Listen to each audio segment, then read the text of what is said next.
মহারুদ্র বজ্র হনুমান মারুতি। প্রহস্ত। হ্যাঁ মহারাজ। সমস্ত মহাবলী রাক্ষস সেনানায়ক আর মন্ত্রীদের মন্ত্রণা সভায় ডেকে পাঠাও এই মুহূর্তে। হ্যাঁ মহারাজ। ব্যাস, অনেক হয়েছে। এবার আমি দেখাবো এই সীতাকে যে রাক্ষস শক্তি কি করতে পারে। মা, মহারাজ লঙ্কেশ যা করেছেন সেটা। তুমি চিন্তা করো না ত্রিজটা, রাবণ যেটা করেছে আমি বিচলিত হইনি তাতে। আমি তো স্বামীর জন্য চিন্তিত। কেমন আছেন উনি? আমি আশা করছি উনি কুশল আছেন।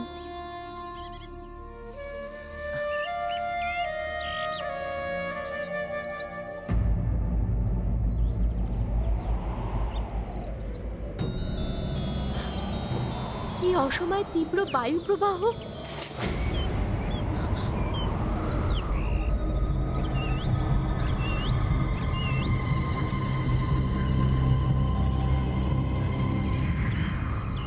এই রাবণ আবার কি মায়া রচনা করছে?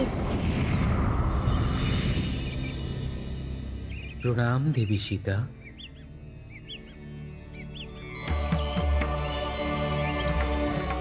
আমি পবনদেব।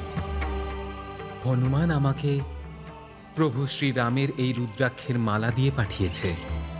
দেবী, হনুমান প্রভু শ্রীরামের সংবাদও পাঠিয়েছে যে উনি সকুশলে লঙ্কায় পৌঁছে গেছেন আর রাবণের সঙ্গে যুদ্ধের জন্য তৎপরতার সাথে প্রস্তুতিতে ব্যস্ত আছেন। শীঘ্রই উনি রাবণকে বধ করার পর ওনার সাথে আপনার মিলন হবে।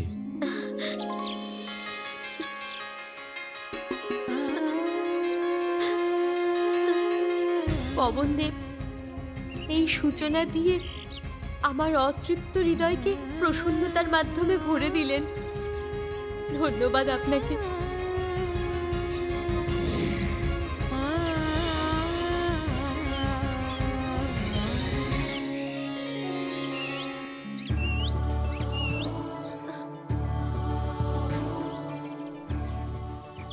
হনুমান যেটা বলেছিল ও সত্যি সেটা করে দেখিয়েছে। এই রুদ্রাক্ষের মালা আমার প্রভুর কৃপার অলংকার।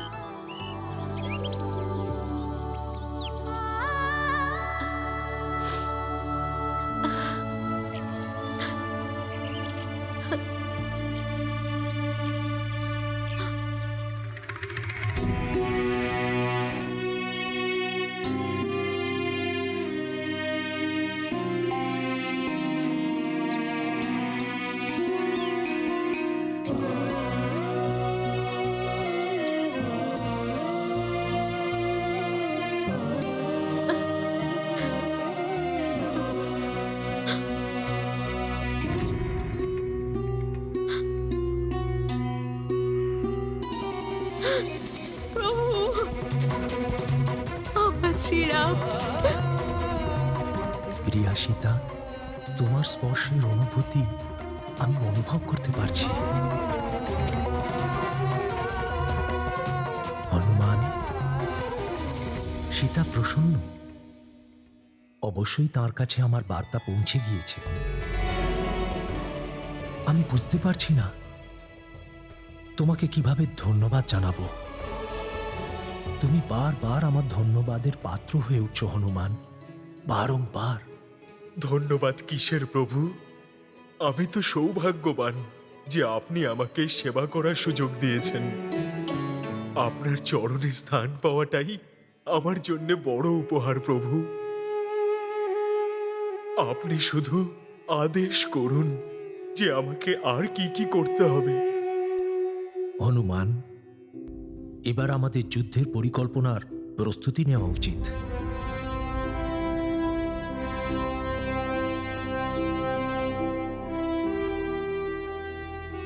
যুদ্ধের পূর্বে আমাদের সমস্ত সৈনিকদের সঠিক স্থানে নিযুক্ত করতে হবে, আর এমন চক্রব্যূহ গড়তে হবে যেটাকে শত্রুরা কোনোভাবেই না ভেদ করতে পারে। গতবার আমার এই অভেদ্য লঙ্কার সুরক্ষা চক্রকে অনেক স্থানে ভেদ করে ওই দুর্বিনীত বানর এই লঙ্কাপুরীতে প্রবেশ করে ফেলেছিল, কিন্তু এবার বানর বাহিনী লঙ্কার বাইরে দাঁড়িয়ে দাঁড়িয়ে লঙ্কাপুরীতে প্রবেশ করবার সুযোগ খুঁজছে। সেই জন্যে আপনাদের সকলের সাথে রণনীতি নিয়ে আলোচনা করবার পূর্বে আমায় লঙ্কার সুরক্ষা ব্যবস্থাকে আরো সুদৃঢ় করে তুলতে হবে। লঙ্কিনী আর ক্রঞ্চার সুরক্ষা ব্যবস্থা ওই বানরের শক্তির কাছে অসফল হয়ে গিয়েছিল। সেই জন্য এবার ভ্রাতা মহোদয়, তুমি লঙ্কার মুখ্য দ্বারের সুরক্ষা ব্যবস্থা আরো চতুর্গুণ বাড়িয়ে দাও। ভ্রাতা লঙ্কেশ, আমি মুখ্য দুয়ারে বিশাল স্বচালিত সুরক্ষা যন্ত্র স্থাপন করব, যা সর্বদাই সহস্র তীর আর আগ্নেয়াস্ত্র বর্ষণ করতে সক্ষম। শুধু তাই নয়, আমি এমন বিষাক্ত রাক্ষসদের দ্বারপাল হিসেবে নিযুক্ত করব সেখানে, যাদের বিষাক্ত নিঃশ্বাসেই প্রাণীদের মৃত্যু হয়।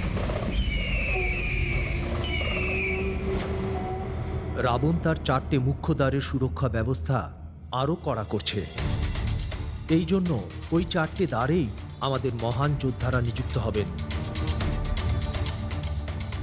যারা শত্রুর মুখোমুখি তো হবেনই, তার সাথে ওদের সুরক্ষা ব্যবস্থা ভাঙারও চেষ্টা করবেন।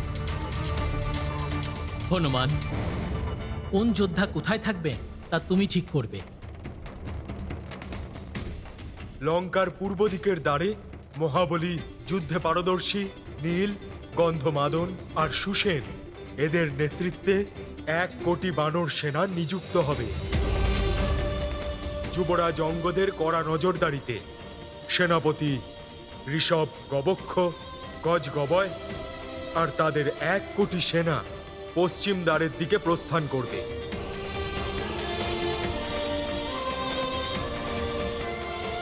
আর উত্তর দিকের দ্বারের জন্য উত্তরের দ্বারে আমি স্বয়ং অনুজ লক্ষণের সাথে উপস্থিত থাকব, কেননা রাক্ষসদের অধিকাংশ আক্রমণ ওই দিক থেকেই হবার সম্ভাবনা রয়েছে। আর আমাদের সেনার মধ্যে উপস্থিত থেকে স্বয়ং মহারাজ সুগ্রীব অবস্থান করে 4 দিক থেকে সম্পূর্ণভাবে সুরক্ষিত থাকবেন। কিন্তু প্রভু, ওরা দক্ষিণ দিকের দ্বার থেকেও তো আক্রমণ করতে পারে। রাক্ষসদের প্রবৃত্তি পিছন দিক থেকেই অতর্কিত আক্রমণ করা। মহাবলী প্রমাথি আর ব্রাঘাসকে দক্ষিণ দিকের দ্বারে নিযুক্ত করা হবে,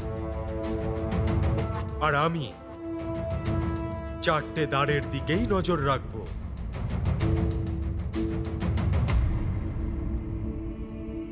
শ্বশুর মশাই ময়দানব, ওই ধূর্ত বানরেরা লঙ্কার চতুর্দিক থেকে প্রবেশের চেষ্টা করছে। তাদের লঙ্কার প্রাচীর থেকে দূরে রাখতে আপনি লঙ্কার 4টি মুখ্য দ্বারে পরীক্ষা কেটে তার লাভায় পরিপূর্ণ করে দিন। তাই হবে লঙ্কেশ। শুধু তাই নয়, ওই লাভার মধ্যে আমি ভয়ানক আর মায়াবী জীবজন্তুতে ভরে দেব।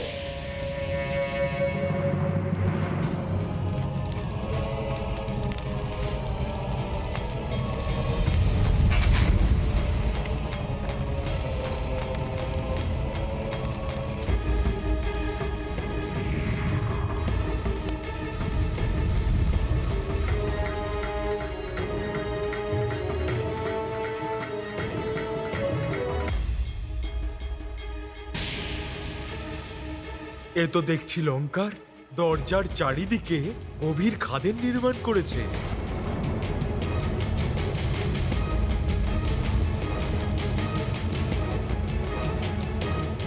হনুমান, দ্বারের আশেপাশের ওই খাতগুলি আমাদের সেনার জন্য বিপদ ডেকে আনতে পারে। এর থেকে বাঁচার জন্য আমাদের আরো সাবধান হতে হবে। অবশ্যই প্রভু। লঙ্কার গুপ্তচরেরাও নিরীক্ষণ স্তম্ভ থেকে আমাদের উপরে নজর রাখছে।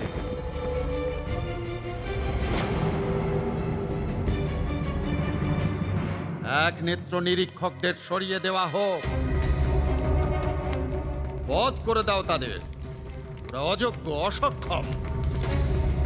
ভ্রাতা মহাপ্রস্থ, ওদের স্থানে যোগ্য আর সুচারু দৃষ্টি সম্পন্ন নিরীক্ষকদের নিয়োগ করা হোক,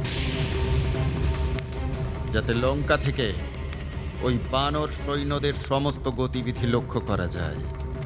আপনি নিশ্চিন্ত থাকুন ভ্রাতা লঙ্কেশ, এমনটাই হবে। ওই অক্ষম এবং এক নেত্রযুক্ত রাক্ষসদের পরিবর্তে আমি ওই মায়াবী রাক্ষসদের নিযুক্ত করব, যাদের মায়াবী দৃষ্টিও আছে।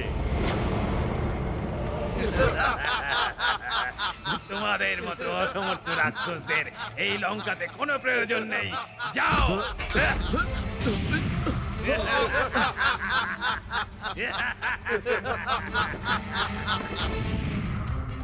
তীক্ষ্ণ দৃষ্টিসম্পন্ন দানব নিযুক্ত করে দিয়েছে নিরক্ষণ স্তম্ভে। আমাদের তাদের থেকেও সতর্ক থাকতে হবে। শুধু তাই নয় প্রভু, এই মায়াবী দানবেরা আঘাত করতে সক্ষম অস্ত্রের দ্বারাও সুসজ্জিত।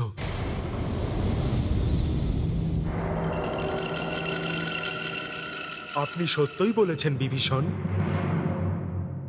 ওই রাক্ষসদের অস্ত্রগুলোতে ভয় সৃষ্টি করার মুখ্য শক্তিই হল মায়াবী অস্ত্র, ওদের বিচিত্র রথ এবং দানবীয় বাহন।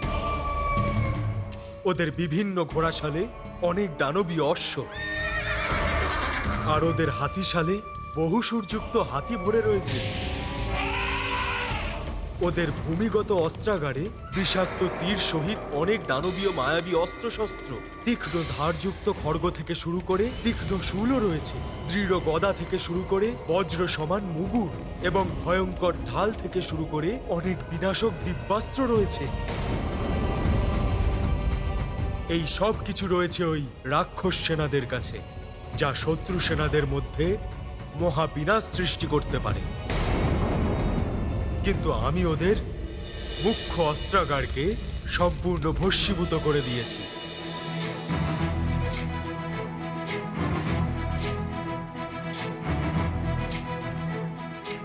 আমাদের মুখ্য শস্ত্রাগারকে, আমাদের দিব্য অশ্ব সম্বলিত অশ্বাগারকে পুড়িয়ে ছাই করে দিয়েছ ওই তুচ্ছ বানর।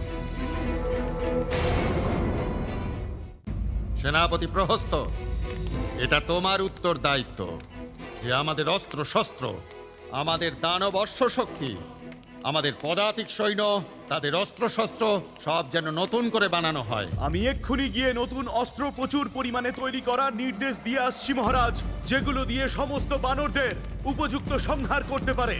আর এর জন্য আমি দানব শিল্পী এই মায়াসুরেরও সাহায্য নেব মহারাজ।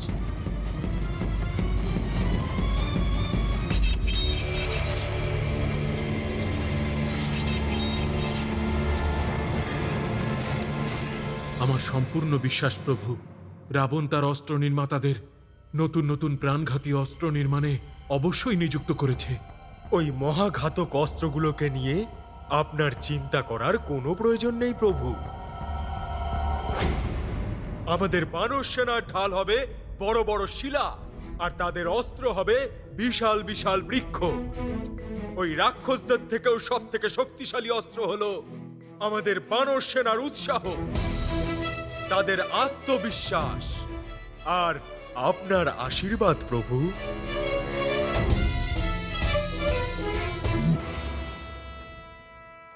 জয় শ্রীরাম, জয় শ্রীরাম, জয় শ্রীরাম, জয় শ্রীরাম, জয় শ্রীরাম। প্রভু, প্রভু, আমাদের সেনা যুদ্ধের জন্য পুরোপুরি প্রস্তুত রয়েছে। আপনি শুধু আদেশ দিন আমাদের কখন যুদ্ধের ঘোষণা করতে হবে। আমাদের রঘুবংশোদ্ভূতদের নিয়ম হলো আমরা সরাসরি যুদ্ধের ঘোষণা করি না। যুদ্ধ শেষ বিকল্প। তাই জন্য আমরা রাবণের কাছে প্রথমে আমাদের শান্তি দূত পাঠাবো।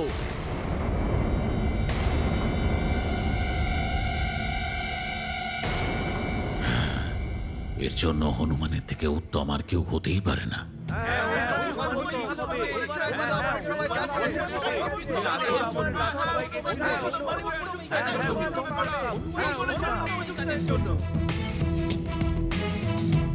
প্রভু, আপনার কর্ম করা তো আমার কাছে পরম সৌভাগ্যের, কিন্তু শান্তিদূতের জন্যে আমি মোটেই উপযুক্ত নই। আমি তো ওনার চোখে তুচ্ছ জীবের মতন। আমায় দেখা মাত্রই ওই রাক্ষসদের লঙ্কা দহনের দৃশ্য চোখে ভেসে উঠবে প্রভু। রাবণ তার পুত্র আর মহাবলী যোদ্ধাদের সংহারককে দেখেই রেগে যাবে প্রভু। তখন শান্তি বার্তা কিভাবে সম্ভব হবে?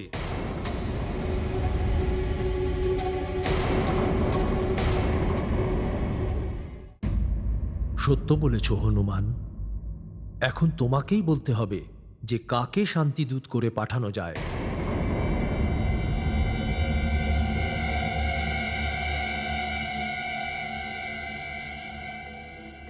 যুবরাজ অঙ্গদই সর্বশ্রেষ্ঠ শান্তিদূত হিসেবে গণ্য হবে।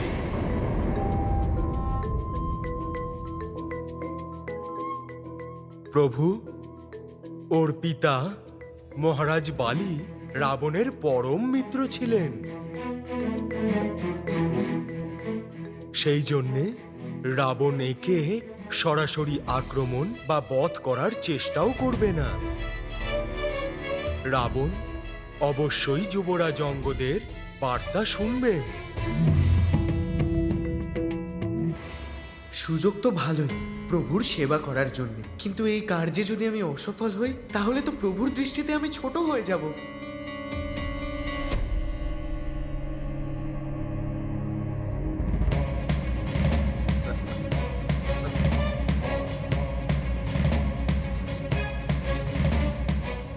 যুবরাজ অঙ্গদ, আমি বুঝতে পারছি তোমার চিন্তার কারণ। আমার কথা মন দিয়ে শোনো। আমি অষ্টসিদ্ধি লাভ করেছি: অরিমা, মহিমা, গরিমা, লাঘিমা, প্রাপ্তি, পরাক্রম, ঈশিত্ব আর বাসিত্ব। আমি সেগুলো তোমার সাথেও ভাগ করে নেব। আমার পূর্ণ বিশ্বাস যে ওই অষ্টসিদ্ধি তোমার কাছে থাকার ফলে তুমি কখনোই অসফল হবে না। এসো অঙ্গদ। মহারুদ্র বজ্র হনুমান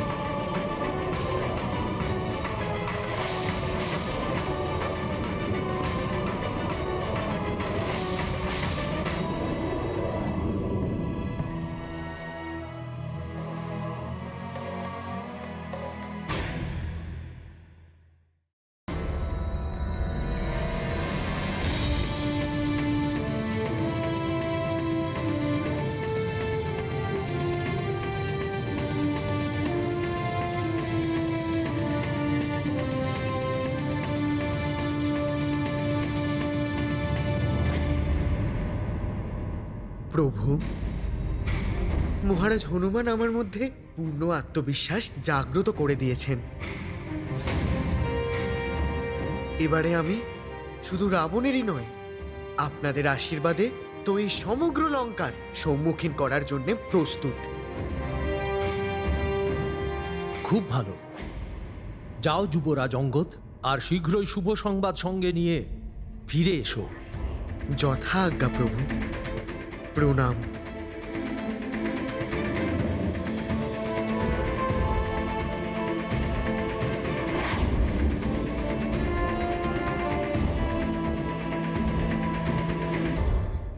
আশা করছি অঙ্গদ এই কার্যকে সফলভাবে সম্পন্ন করবে, যাতে কোনো অঘটন না ঘটে। তাই আমার মনে হয় আমারও ওখানে অঙ্গদের সাথেই থাকা উচিত, যে কোনো অঘটন ঘটার পূর্বেই তাকে আটকানোর জন্য।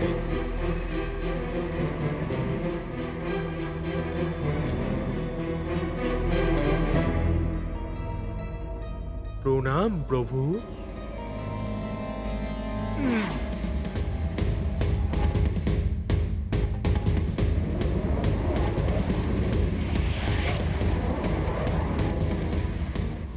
যুবরাজ অঙ্গদের সুরক্ষার জন্য আমাকে তার কাছাকাছিই থাকতে হবে, কিন্তু কেউ যেন আমার উপস্থিতি বুঝতে না পারে।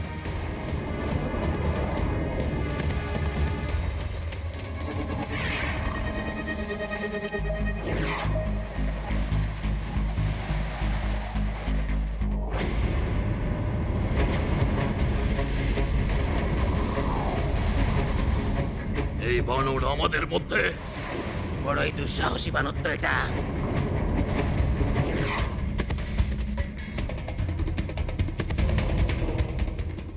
এই রাক্ষসেরা যুবরাজ অঙ্গদের কোনো ক্ষতি না করে। বধ করে দাও এই দুষ্ট বানরকে। এই রাক্ষসেরা তো আক্রমণ করতে যাচ্ছে।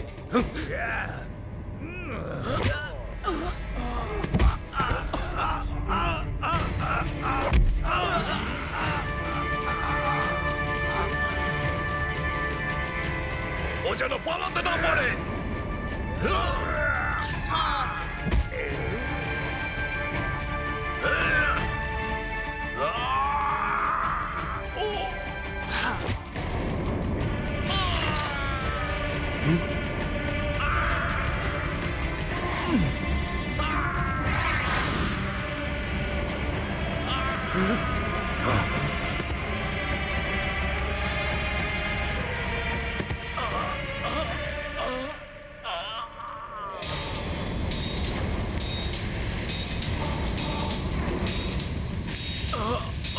কে দেখিয়েছে এত বড় দুঃসাহস? আমি করেছি এটা।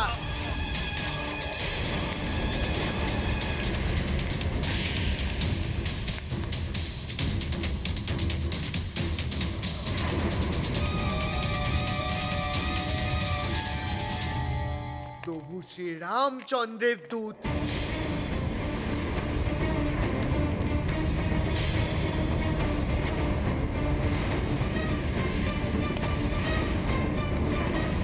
যদি অঙ্গদ এরকমই উগ্র ব্যবহার করতে থাকে তাহলে শান্তি বার্তা কিভাবে সম্ভব হবে? যুদ্ধের পূর্বে শত্রুকে পুনরায় সৎপথে ফেরার একটা সুযোগ অবশ্যই দেওয়া উচিত। For more updates, subscribe to our channel, click the show links and enjoy watching the videos.